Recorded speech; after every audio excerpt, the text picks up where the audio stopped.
Hello दोस्तों, Maurya education के official channel में आपका बहुत बहुत स्वागत है। दोस्तों, इससे पहले हमने क्लास 12 का फर्स्ट चैप्टर हमने किया था, उसका फर्स्ट पार्ट में मैंने आपको बताया था कि उपभोग वस्तुएं तथा पूंजीगत वस्तुएं क्या होती हैं। ठीक है, और इसमें दूसरा हमारा जो टॉपिक था वो था मध्यवर्ती तथा अंतिम वस्तुएं, यानी कि अंतिम वस्तुएं और मध्यवर्ती वस्तुएं। तो आज का हमारा टॉपिक यही है, जैसा कि वीडियो का आपने सब टाइटल ही पढ़ा होगा, वहां पे लिखा होगा कि अंतिम वस्तुएं और मध्यवर्ती वस्तुएं क्या होती है, इसके बारे में आज हम जानेंगे। ठीक है, तो अंतिम वस्तुएं और मध्यवर्ती वस्तुएं क्या होती हैं इसके बारे में जानते हैं। तो अंतिम वस्तुएं क्या हैं? अंतिम वस्तुएं वे वस्तुएं होती हैं जो उत्पादन की सीमा रेखा को पार कर चुकी होती हैं। ठीक है, अंतिम वस्तुएं वे वस्तुएं होती हैं जो उत्पादन की सीमा रेखा को पार कर चुकी होती हैं और अपने अंतिम उपयोगकर्ताओं द्वारा प्रयोग के लिए तैयार रहती हैं। यानी कि अपने अंतिम उपयोगकर्ताओं के लिए प्रयोग के लिए क्या होती है? तैयार रहती हैं। और इनमें मूल्य वृद्धि करना बाकी नहीं होता है, इनमें मूल्य वृद्धि करना बाकी नहीं होता। तो अंतिम वस्तु कौन सी होती है? अंतिम वस्तु वो वस्तु होती है जो उत्पादन की सभी सीमा रेखाओं को पार कर चुके, यानी कि इसमें कोई और मूल्य वृद्धि करना बाकी नहीं है और वो अपने अंतिम उपयोगकर्ता के लिए तैयार है, यानी कि अंतिम उपयोगकर्ता इसका इस्तेमाल कर सकता है। ठीक है, उसे बोलते हैं अंतिम वस्तुएं। अब अंतिम वस्तुओं के जो उपभोक्ता होते हैं वो कौन कौन से होते हैं? तो अंतिम वस्तुओं के दो उपभोक्ता होते हैं, एक तो होता है उपभोक्ता और एक होता है उत्पादक। यानी कि अंतिम वस्तुओं को दो लोग इस्तेमाल कर सकते हैं और दो ही लोग करते हैं। ठीक है, एक तो उपभोक्ता करेगा और एक उत्पादक करेगा। ठीक है, अगर उपभोक्ता अंतिम वस्तु का इस्तेमाल कर रहे हैं तो क्या कहलाती है? अगर उपभोक्ता अंतिम वस्तु का इस्तेमाल करेगा तो वो कहलाएगी अंतिम उपभोक्ता वस्तु। तो कहलाएगी अंतिम उपभोक्ता वस्तु। और उपभोक्ता ने इस अंतिम उपभोक्ता वस्तु के लिए जो पैसे खर्च किए हैं वो क्या कहलाएगा? उपभोग व्यय कहलाएगा। अब उपभोक्ता पैसे क्यों खर्च करता है? उपभोक्ता पैसे इसलिए खर्च करता है क्योंकि वो अपनी आवश्यकताओं की संतुष्टि के लिए अपने घर में जितनी भी चीजें लेकर आता है वो सारी की सारी क्या होती हैं? अंतिम उपभोक्ता वस्तुएं होती हैं। जैसे आपके फादर हैं या फिर आपके घर में कोई भी बड़ा गार्जियन हो गया तो आपके घर में फर्नीचर लेकर आता है, स्कूटर लेकर आता है, बाइक लेकर आता है, या फिर क्या नाम है, कुछ भी ऐसी चीजें आपके लेकर आते हैं जो आपके घर में रखी रहती हैं। तो वो सब क्या है? अंतिम उपभोक्ता वस्तुएं तो हैं। और उनपे जितना पैसा खर्च किया गया वो किस लिए खर्च किया गया? ताकि उन्हें उससे संतुष्टि मिल सके। तो वो यहाँ पे क्या कहलाएगी? उपभोग व्यय कहलाएगा। क्या कहलाएगा? उपभोग व्यय कहलाएगा।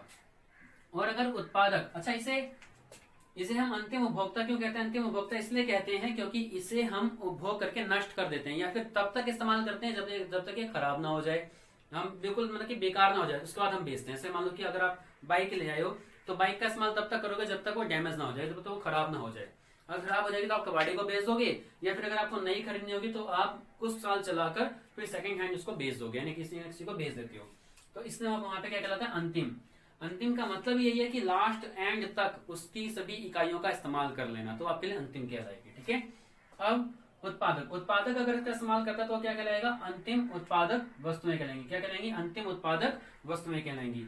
और इस पे वो जो पैसा खर्च करता है, यानी कि इसको खरीदने के लिए जो उसने पैसा खर्च किया वो क्या कहलाएगा? निवेश व्यय कहलाएगा। क्या कहलाएगा? निवेश व्यय। अब उत्पादक किस लिए पैसा खर्च करता है या किस लिए खरीदता है इन वस्तुओं को? तो उत्पादक के पास स्थिर परिसंपत्तियां होती हैं, जैसे प्लांट और मशीनरी।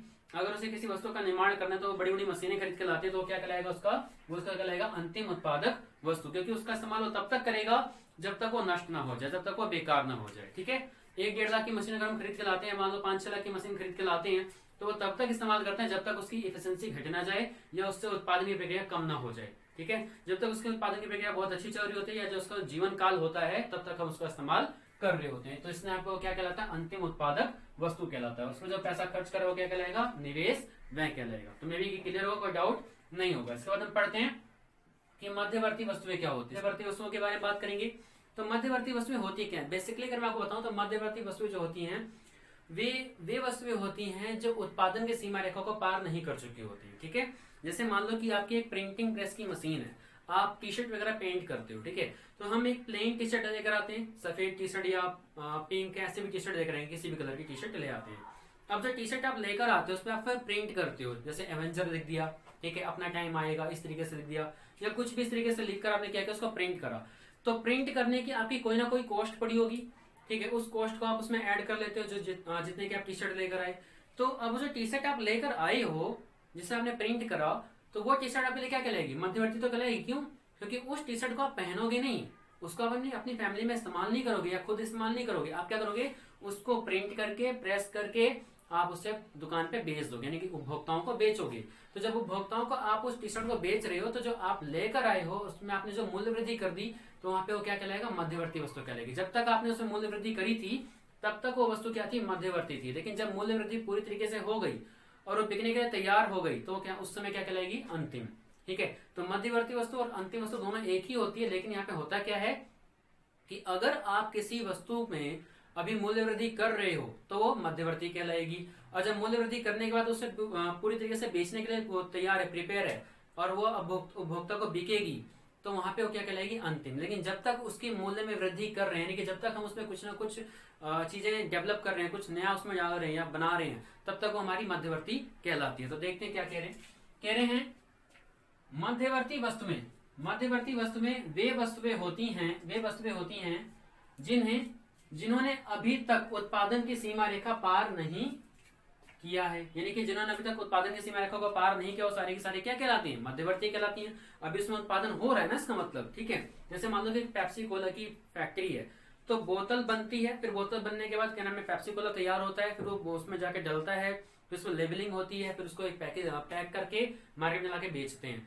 तो ये जो बोतल बनने से लेके उसमें पेप्सी पैक होने तक का जो काम था वो सारा का सारा क्या मध्यवर्ती के तहत ही चल रहा है। ठीक है, मध्यवर्ती के तहत चल रहा है, और जो बिकने के लिए प्रिपेयर हो जाएगी, तैयार हो जाएगी, तब वो क्या कहलाएगी, अंतिम कहलाएगी। क्लियर होगा, मे बी क्या आपको कोई डाउट नहीं होगा। ठीक है, तो देखिए, तो कह रहे हैं कि वे वस्तुएं होती हैं जिन्होंने अभी तक उत्पादन की सीमा रेखा को पार नहीं किया है। ठीक है, ये वे वस्तुएं होती हैं जिन्होंने अभी तक उत्पादन की सीमा रेखा को पार नहीं किया है। ठीक है, अब इसमें दूसरा पॉइंट क्या और बता रहा है, कह रहे हैं कि जिनमें अभी मूल्य वृद्धि करना बाकी है, यानी कि जिसके अंदर अभी आप मूल्य वृद्धि करोगे, ऐसी वस्तुएं जिनमें आप अभी मूल्य वृद्धि करोगे तो क्या कहलाएगा, आपका मध्यवर्ती वस्तु कहलाएगा। एग्जाम्पल एक और दे देता हूं, जैसे मान लो कि आप एक दर्जी हो और आप शर्ट बनाना चाहते हो, तो आप पहले शर्ट के लिए कपड़ा लेकर आते हो।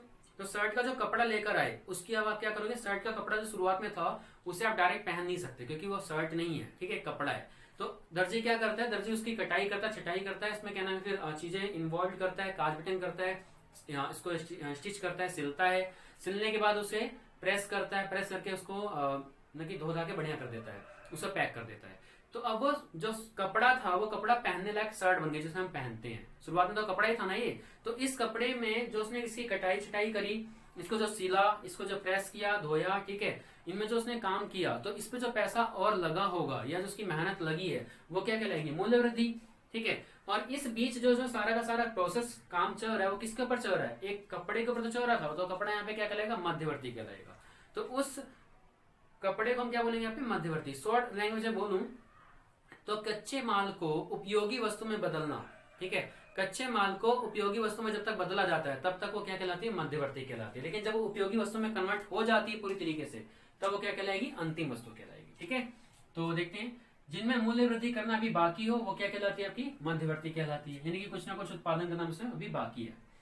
तीसरा पॉइंट क्या कह रहा है कि जो अभी तक अंतिम उपयोगकर्ताओं द्वारा उपयोग के लिए तैयार नहीं है, यानी कि ऐसी वस्तुएं जो अभी तक पूरी तरीके से तैयार नहीं है कि उसे हम मार्केट में जाके पेश कर सके या उसका एक अंतिम उपभोक्ता उसका इस्तेमाल कर सके, तो अभी तक ऐसी प्रिपेयर नहीं है, तो उसको हम क्या बोलेंगे, उसको बोलेंगे मध्यवर्ती। जैसे मान लो कि अगर आप बच्चों को या लोगों को फ्रेंच फ्राई, मोमोज बहुत पसंद होता है, तो मोमोज जो उसने बनाया जब तक वो फ्राई नहीं करेगा तब तक क्या आपके उपयोग के लायक है, क्या आप उसे इस्तेमाल कर सकते हो, क्या आप उसे खा सकते हो, नहीं। ठीक है, स्टीम खाओगे तो बात अलग है। ठीक है, लेकिन अगर आप फ्राई खा रहे हो तो उसे फ्राई नहीं करेगा तब तक आप उसे खा सकते हो क्या, नहीं खा सकते।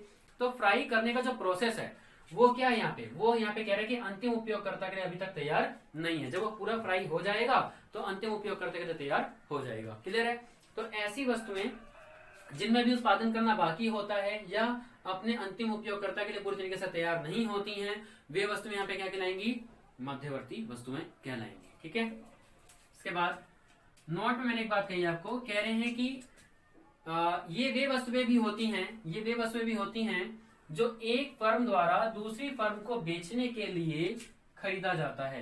यानी कि मध्यवर्ती वस्तु हम उसे भी कहते हैं जो एक फर्म द्वारा दूसरी फर्म को बेचने के लिए खरीदी जाती है। ऐसी वस्तुएं जो एक फर्म द्वारा दूसरी फर्म को बेचने के लिए खरीदी जाती है। जैसे मैंने आपको टी शर्ट वाला एग्जाम्पल दिया था, तो मान लो कि XYZ कोई कंपनी है, उसने क्या किया, टी शर्ट जाके खरीदी किसी दूसरी फर्म से, प्लेन टी शर्ट खरीदी और उसे क्या किया, उसे प्रिंट किया, प्रिंट करके अब क्या कर रहा है, वो एक दूसरी कंपनी को बेच रहा है या दूसरे दुकानदार को बेच रहा है जो बनी बनाई टी शर्टें वगैरह बेचता है। तो यहाँ पे क्या हो रहा है, यहाँ पे एक फर्म ने क्या किया, एक फर्म ने माल लिया और दूसरी फर्म को बेचा।